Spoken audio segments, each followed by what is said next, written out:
আমার এই কথাটা ওই সকল প্রিয় বন্ধুদের জন্য যারা রাস্তাঘাটে বেপরদায় চলাফেরা করো, আবার বলো বেপরদায় চলাফেরা করলে সমস্যা কি। সেই সমস্ত প্রিয় বোনেরা কথাগুলো মন দিয়ে শুনবেন। একবার একটা মেয়ে মারা যাওয়ার পর তাকে কবর দেওয়া হলো।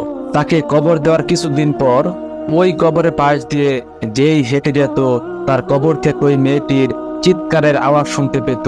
এভাবে দীর্ঘদিন চিৎকার শোনার পর গ্রামবাসীরা সবাই মিলে একদিন ঠিক করলো যে কবরটা খুঁড়ে দেখবে। যেই বাবা সেই কাজ, গ্রামের সবাই মিলে কবরটা খুঁড়তে লাগলো। কবর খোঁড়ার পর সবাই দেখতে পেল মেয়েটা একটা ঘুমটা দিয়ে কবরের এক কোণে বসে আছে। তখন মেয়েটিকে সবাই জিজ্ঞাসা করলো, তোমার সাথে কবরে এমন কি হয় যে তুমি এত জোরে জোরে চিৎকার করো, আর তুমি ঘুমটা দিয়ে ভাবে বসে আছো কেন? তুমি তোমার ঘুমটাটা একটু তুলো। তখন মেয়েটি বলল, আমি ঘুমটাটা অবশ্যই তুলবো, কিন্তু তার আগে আপনারা সবাই এখান থেকে দূরে সরে যান। আপনাদের মধ্য থেকে সবচেয়ে সাহসী দুজন ব্যক্তিকে আমার কাছে পাঠান।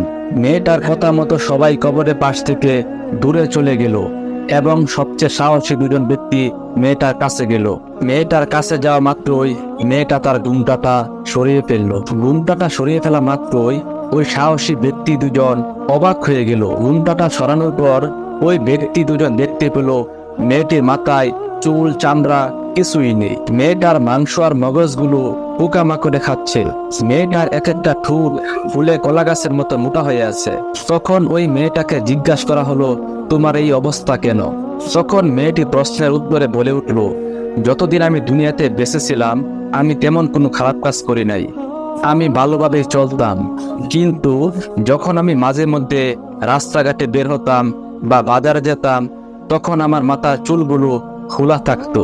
আমি পর্দা করে যাইতাম না, এবং কি ঠোঁটে লিপস্টিক লাগিয়ে যাইতাম।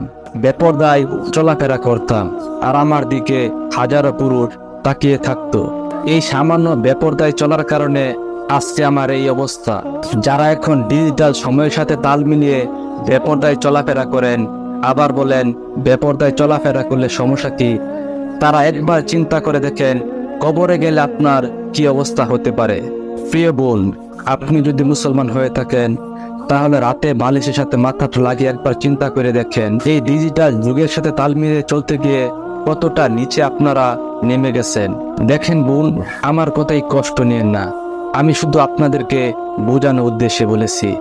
আশা করি কথাগুলো বুঝতে পেরেছেন এবং সব সময় ট্রাই করবেন পর্দার সহিত চলাফেরা করার জন্য। এই দুনিয়া ক্ষণস্থায়ী, এই দুনিয়া থেকে আমাদেরকে একদিন চলে যেতেই হবে। সুতরাং চলে যাওয়ার আগে কেমন জীবন করিবেন গঠন, মরণে হাসিবেন আপনি, কাঁদিবে ভুবন। আল্লাহ রাব্বুল আলামিন আমাদের সকলকে বুঝার তৌফিক দান করুক। আমিন।